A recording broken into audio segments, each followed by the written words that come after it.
शुक्र खाना नंबर 8।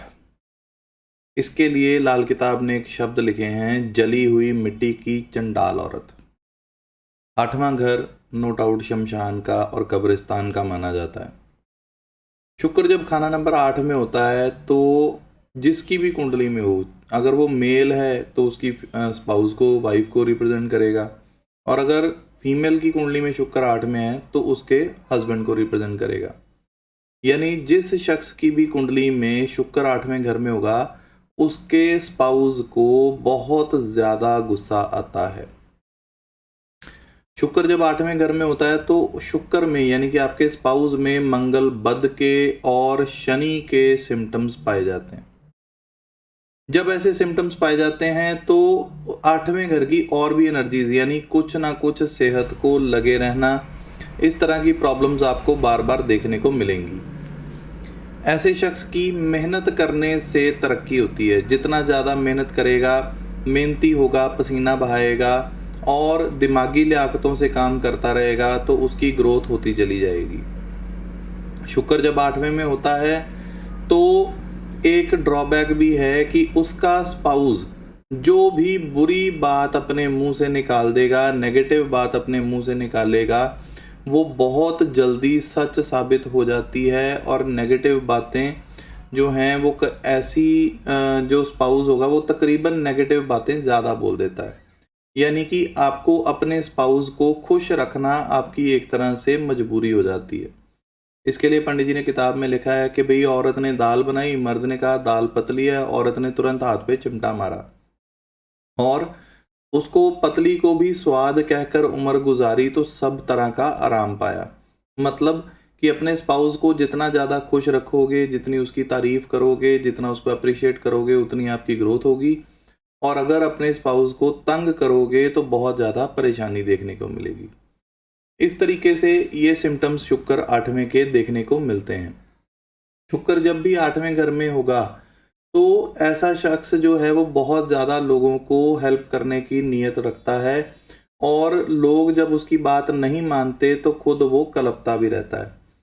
ऐसे शख्स के लिए जब भी कुंडली में सूर्य, चंद्र, बृहस्पति या राहु अगर खराब अवस्था में हो तो ऐसे शख्स को जो है वो किसी की भी ज़मानत नहीं देनी चाहिए।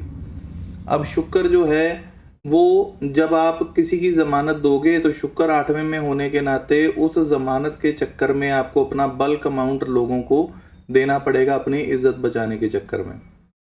अगर सेकंड हाउस खाली हो और शुक्र 8वें में हो तो ससुराल के ऊपर फाइनेंशियल और हेल्थ की प्रॉब्लम्स तकरीबन बनी रहती हैं। शुक्र जब भी 8वें घर में होगा तो शुक्र हमारी बल्क अमाउंट का कारक होता है। हमारा जो बड़ा पैसा सेविंग्स होती हैं उन सब का कारक का शुक्र प्लैनेट होता है। तो ऐसे शख्स के ऊपर शुक्र जब 8वें में होता है ना तो कर्जा भी चढ़ा देता है। लेकिन इसी शुक्र का एक प्लस पॉइंट भी है। जब भी शुक्र 8वें में होगा तो ऐसा इंसान जब भी कर्जा लेगा तो कर्जा उतारने के लिए उसके पास पैसे बहुत झट से आने शुरू हो जाएंगे। कर्जा आते ही कर्जा उतरने के सोर्सेज खुलने शुरू हो जाते हैं।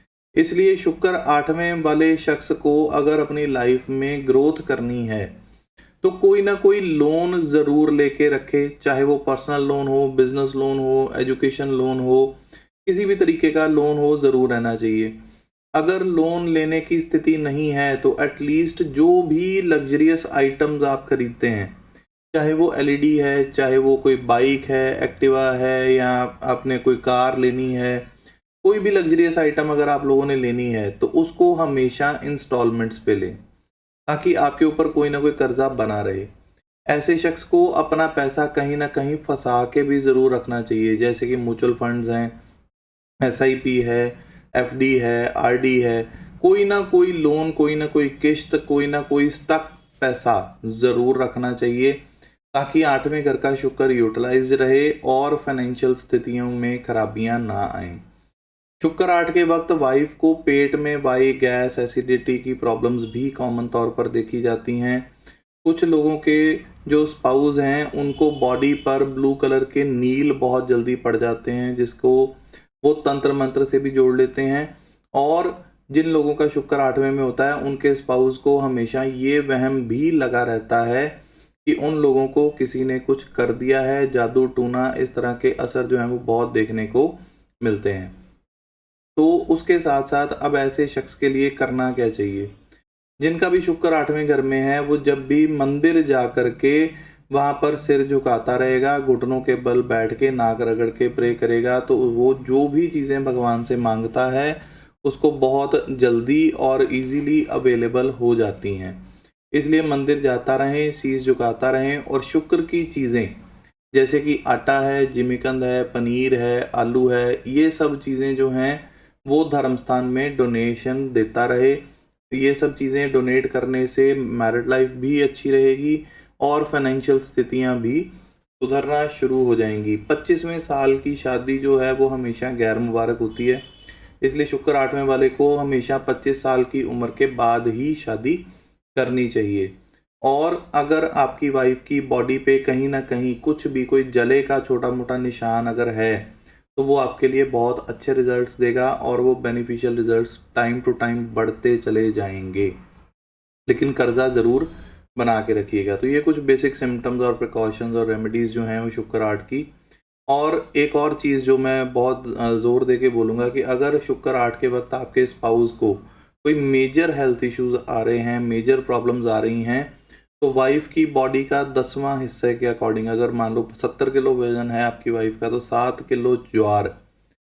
किलो ज्वार या चरी के बीज जो होते हैं, उनको अगर आप शमशान के अंदर दबा कर आएँगे, तो आपकी वाइफ को बहुत जल्दी रिलीफ आएगा। और गाय दान जो है, गाय का दान, गाय बछड़े दोनों का दान करना आप लोगों के लिए बहुत अच्छे रिजल्ट्स लेके आएगा। तो इन सब सिम्टम्स को, रेमेडीज़ को आप लोग भी परफॉर्म कर सकते हैं। और ऐसे ही वीडियोस के लिए चैनल को सब्सक्राइब ज़रूर करें, बेल आइकन ज़रूर प्रेस करके रखें। फर्दर वीडियोस के लिए ट्यून इन रहिए। बहुत बहुत शुक्रिया सुनने के लिए, धन्यवाद।